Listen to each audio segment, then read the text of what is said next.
So, Carmen, tell me, how did you get into stand-up? I got into stand-up by accident. Like Mm-hmm. I grew up in Virginia. I grew up in Spain Mm-hmm. first, and then we moved to Virginia when I was 8. And then I lived there, and then after college, I came to New York to pursue acting. So I wasn't into stand-up. I didn't follow it. I didn't know anything about it. So once I was here for a couple of years doing acting stuff, then I discovered stand-up. So it was kind of this like unexpected thing that happened, and then I tried it and I loved it. Oh, wow. So who did you see that you admire? I mean, at the time I would just watch like Comedy Central Presents, and Mm-hmm. it was Mitch Hedberg. He was the big popular one back then. Mm-hmm. I mean, I honestly didn't follow George Carlin, anybody. I Wow. didn't, because a lot of comics will say like, "Oh, I listened to my dad's records or something." No, my parents didn't listen to any of that. Like they just weren't stand-up fans. It's not that they hated it, they just didn't know about it or didn't Right. like it. I mean, or just didn't follow it. Right, right, right. And then when I came here, I was like, "Oh my God, who's this guy they keep showing on Comedy Central?"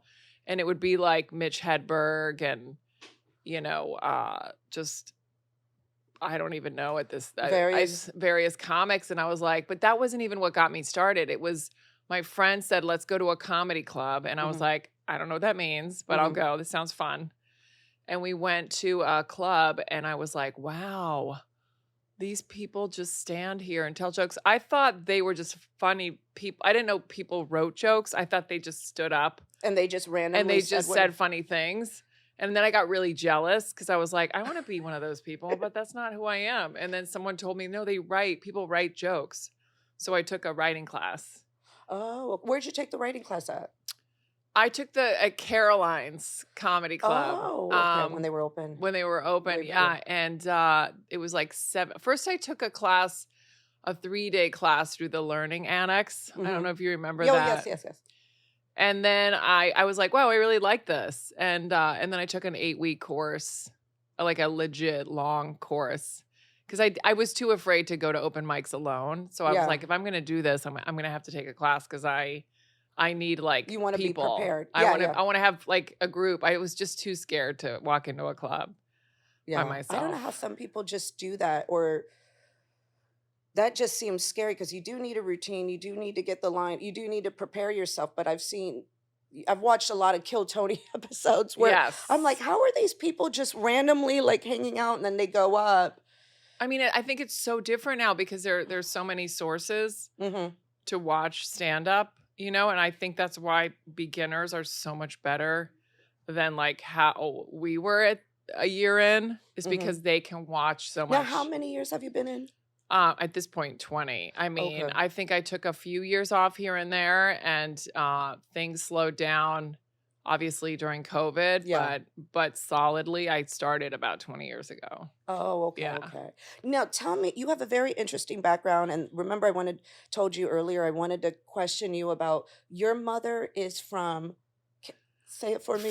She's from a very small town right outside of Barcelona, Uh-huh. and it's called Tortosa, Uh-huh. and it's in Catalunya. You know how Spain, there's a part that wants to separate from Yes. Spain.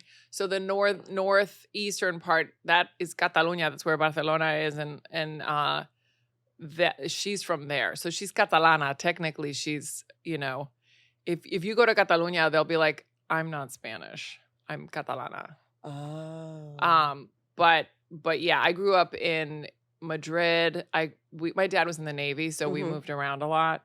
So I lived in the south of Spain for a while. I was born in America, but then we lived in Spain for a while. So I actually learned Spanish first. I know you could never be able to tell now because I speak more English than Spanish. But your Spanish is like perfecto. I mean, gracias, but I mean, it's so funny because when I go to Spain, my vocabulary, I joke around. I'm like, I have the vocabulary of an 8-year-old girl, because I left when I was 8. So I don't have like all the slang and the, I listen to my sister lives in Spain, so she just speaks so fluently, 'cause she's lived there for 20 some years.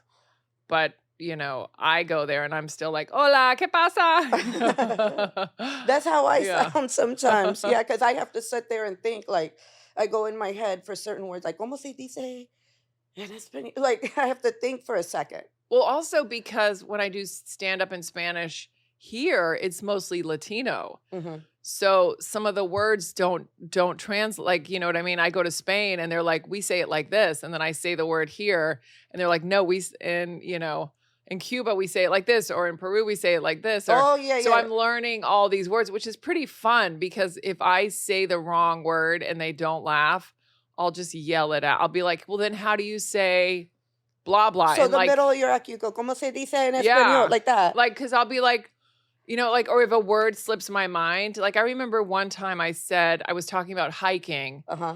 and I was like, well, in the middle of this, estoy por la montaña. Y how do you say hiking? And it was like 5 different answers. It was like hikeando, escalando, like all these different. There was because when I lived in LA and I used to hike, there was a word they used with a V though for hiking. I'm sure there's But, like oh, 5 words. That's where it was like, because I remember I used to hike with different Yeah. people and somebody said, I was like, what?